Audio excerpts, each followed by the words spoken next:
Tour à tour, les dirigeants mondiaux se relaient derrière le pupitre des Nations Unies.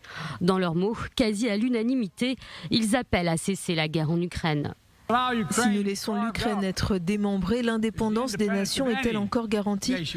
Je suggère respectueusement que la réponse est non. C'est pourquoi les États-Unis, avec leurs alliés et partenaires du monde entier, continueront à soutenir le peuple ukrainien dans la défense de sa souveraineté, de son intégrité territoriale et de sa liberté.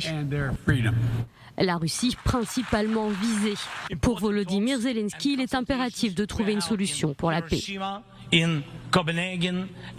Des discussions et des échanges importants ont eu lieu à Hiroshima, Copenhague et Jeddah sur la mise en œuvre d'un plan de paix. Et nous préparons un sommet mondial de la paix. Je vous invite tous ceux qui ne tolèrent aucune agression, à préparer conjointement ce sommet.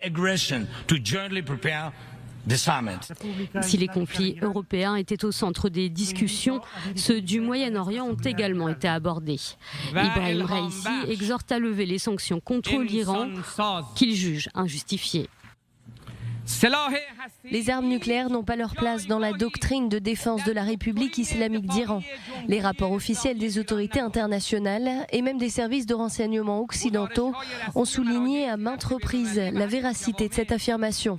Comme au cours des 2 dernières décennies, la République islamique d'Iran ne niera pas le droit inaliénable de sa nation à l'utilisation pacifique de la technologie nucléaire.